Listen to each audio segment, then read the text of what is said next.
15 texts. That's how many times my sister tried reaching me that Sunday before I finally looked at my phone, and by the time I finally did, there wasn't a single one of them I felt any real urgency about answering, not the way she clearly needed me to.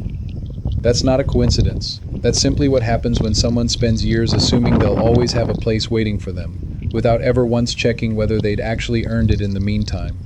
Welcome to Beyond Family Lies.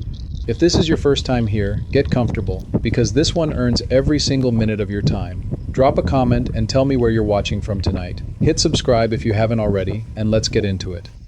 My name is Adam Foster. I'm 37 years old, a paramedic for 11 years, the last 6 with the same partner, Nicole Vance, which means we've spent more hours together in the back of an ambulance than most married couples spend awake in the same room. My son Caleb is 8, diagnosed with asthma at 5, the kind that's manageable right up until it isn't.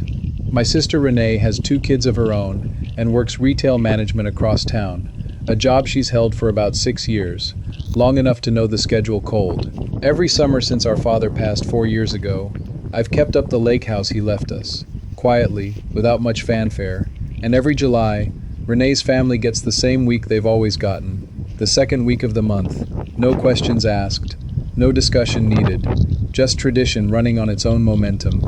That detail is going to matter later than you'd expect. Let me back up. Here's how it started. It was a Tuesday, 1:15 in the afternoon. I was in the back of the rig, mid-transport, a patient with chest pain stable, but needing monitoring the whole ride, when my phone buzzed in a pocket I couldn't reach. Nicole was driving that leg. Neither of us could break off 12 minutes from the hospital with a patient on the monitor. We cleared the ER bay at 1:34 that afternoon. 3 missed calls from Caleb's school. 1 voicemail. Mr. Foster, this is Nurse Alvarez at Brookline Elementary. Caleb's having a significant asthma episode. His inhaler's empty, and I need him picked up within the hour. I called back immediately, standing in the ambulance bay with my heart doing something it doesn't usually do on a call that isn't mine. A specific unsteadiness. 11 years of this job had never quite trained out of me when it came to my own kid. Nurse Alvarez, it's Adam Foster, Caleb's dad. Is he stable right now? He's stable, but his breathing's labored enough that I'm watching him closely. I'd like him seen within the hour.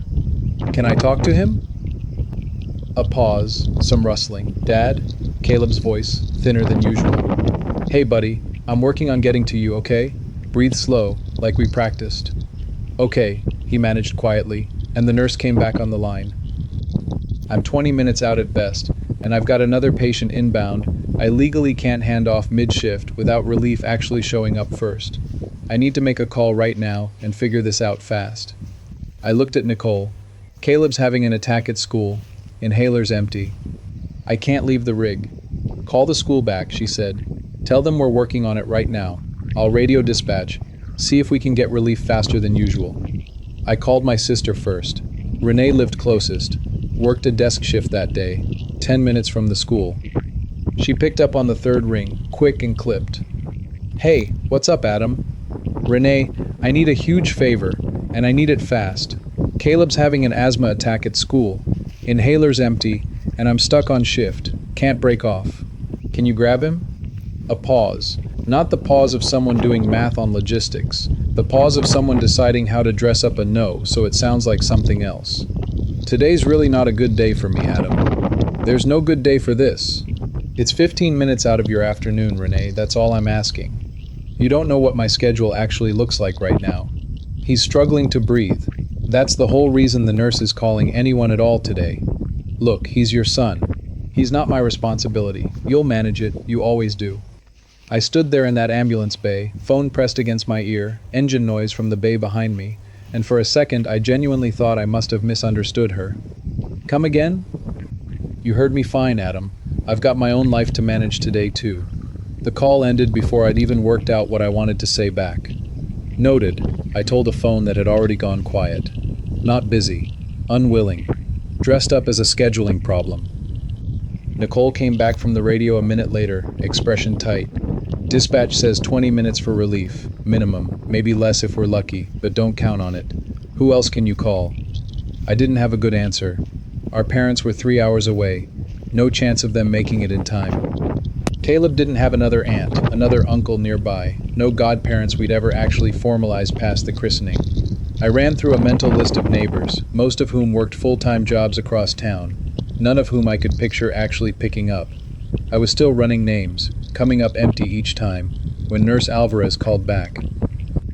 Mr. Foster, I don't want to alarm you further, but I do have someone here in the office who's offered to help, if you're comfortable with it.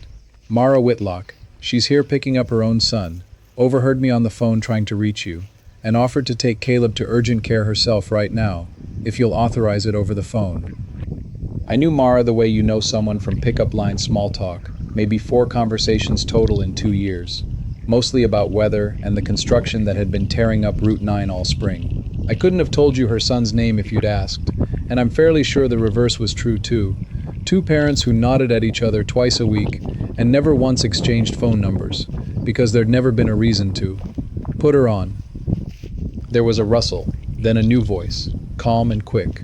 Adam, hi, it's Mara. Look, I don't want to overstep here, but I've got my car right outside, and I used to be a nurse before I switched careers a few years back. I can get him to urgent care faster than anyone else you're going to reach right now. Mara, I genuinely don't know how to thank you enough for this. Yes, please, go. Whatever you need from me afterward, just say it and it's done. Just tell the front office you're authorizing me over the phone. That's genuinely all the paperwork requires on their end. I'm already halfway out the door with my keys in hand, coat half on, moving the whole time we're talking. Wait, what about your own son? Is he okay to wait? He's got a granola bar and a tablet. He'll survive 10 more minutes in the office. Go ahead and call the school directly so they hear it from you too. Make it official on their end. I called the front office immediately after, breathless, half convinced they'd say no to something this irregular. This is Adam Foster, Caleb's dad. I'm authorizing Mara Whitlock to pick him up and take him to urgent care in my place. I understand that's unusual, but I'm not able to leave my shift, and she's already offered. We'll need her ID on file, and a verbal confirmation logged for our records, but that should be fine, Mr. Foster. We do this more often than you'd think. Honestly, parents work jobs like yours more than people realize. That's it. No hesitation, no conditions, from someone who owed me nothing at all, someone whose name I'd have struggled to place a week earlier if you'd asked me cold. She got Caleb to urgent care at 1:48, 9 minutes after Nurse Alvarez first offered her up, and called me from the parking lot before she'd even fully gotten him out of the car.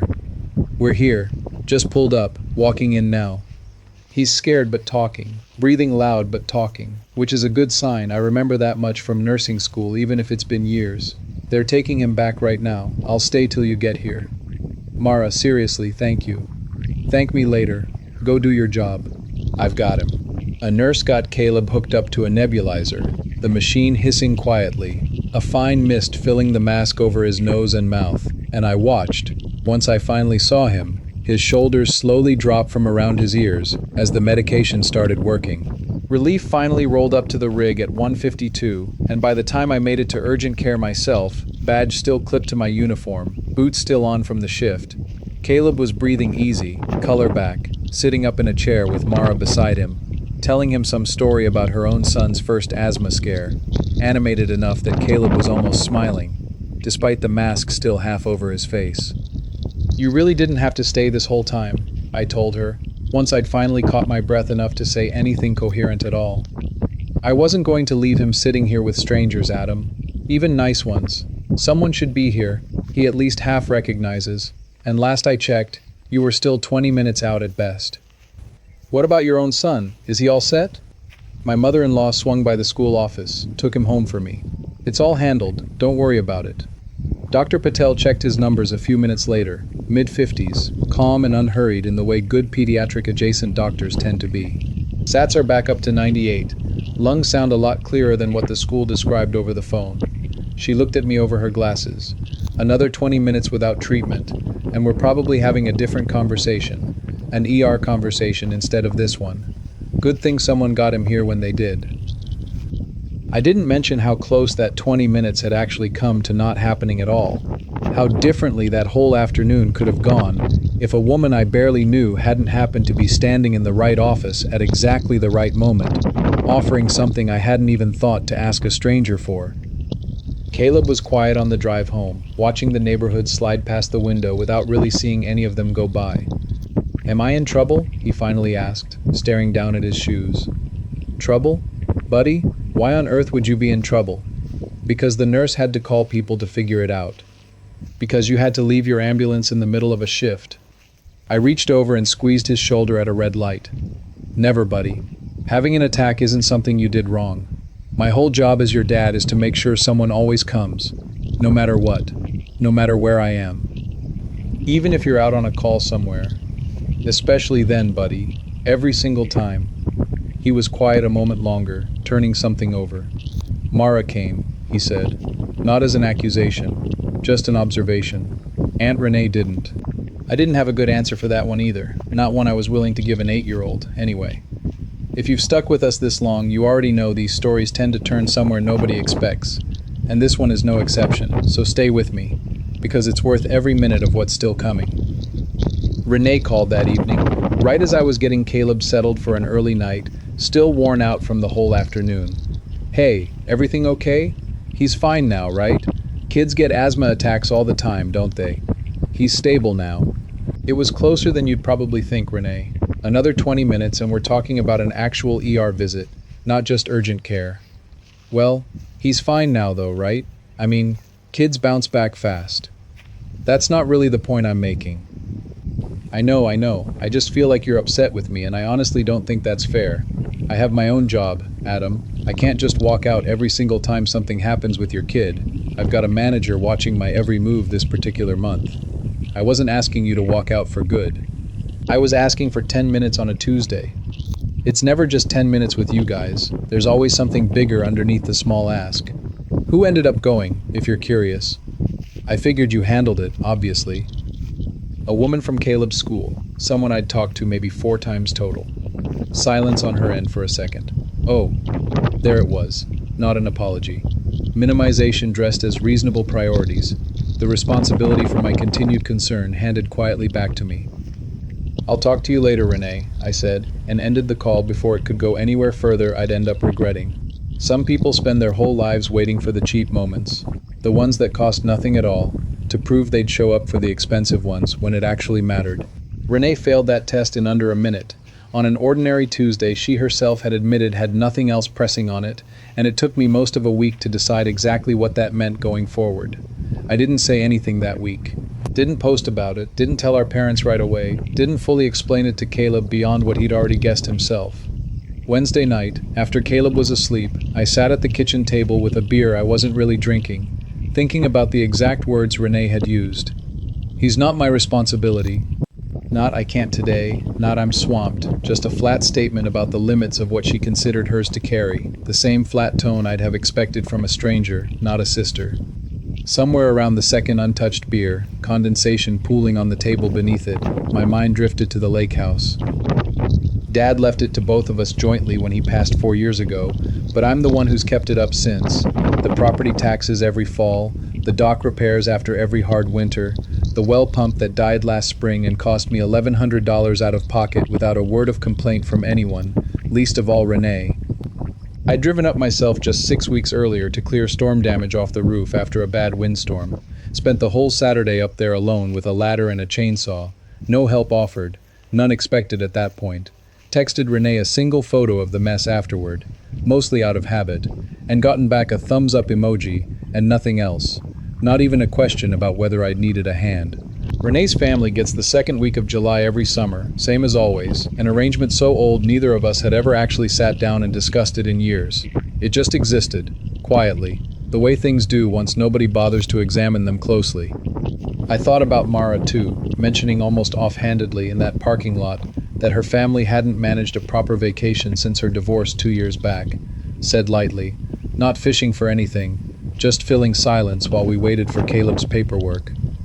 Thursday morning I called our mother, the only person who could reasonably weigh in on it since it was technically still half her late husband's gift to both of us, even if she'd never once used it herself since he passed. "I'm thinking about not giving Renee the July week this year," I told her.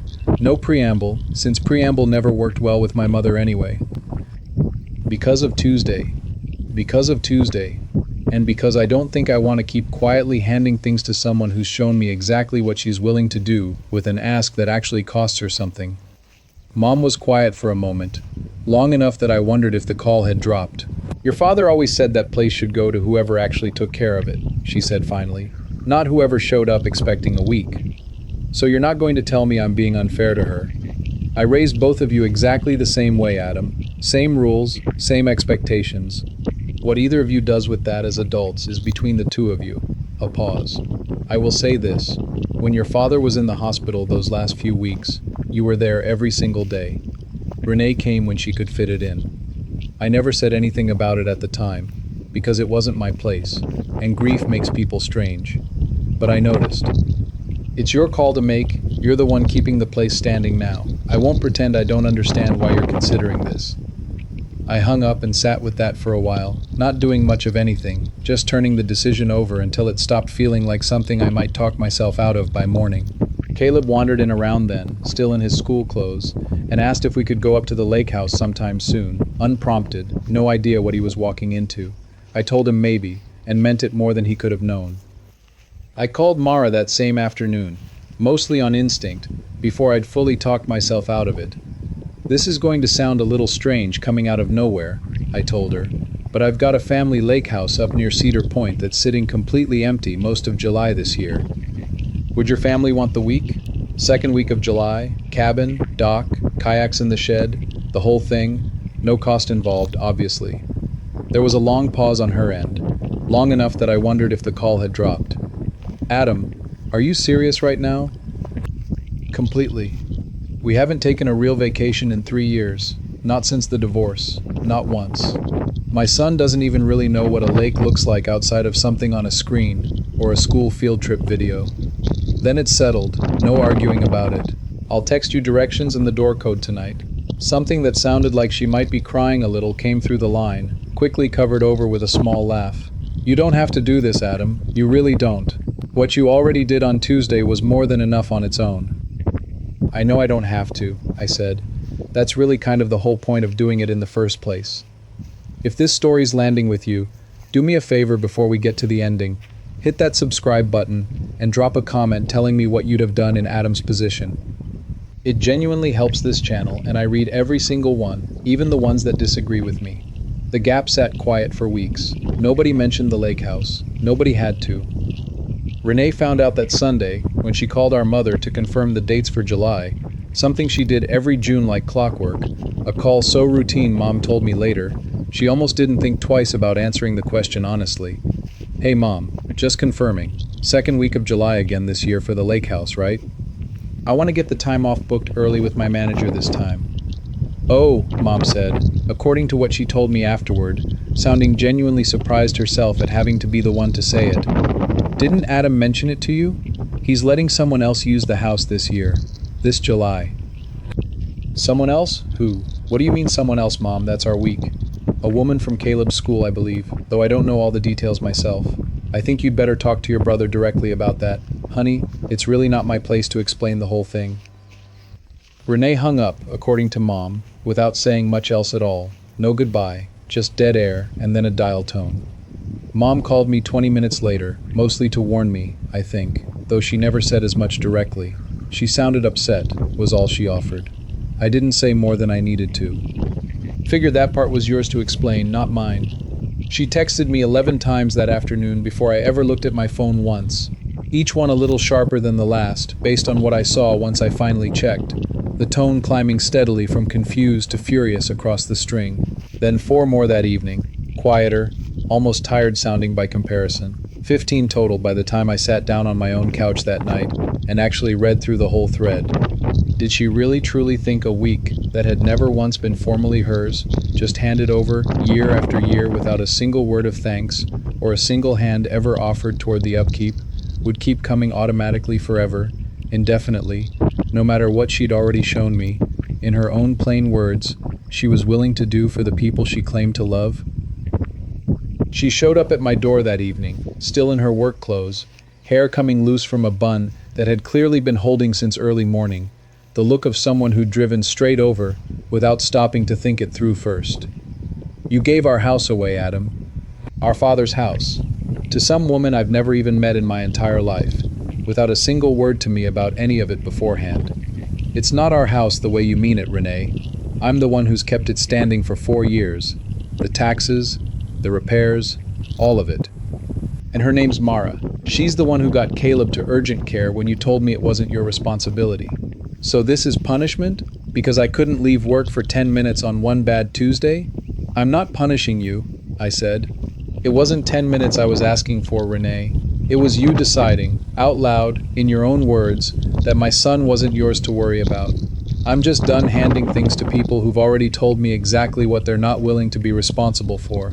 That's not punishment. That's just accuracy. That's completely different. That house is family. It's supposed to go to family. That's the whole point of Dad leaving it to us. So is Caleb, Renee. He is family.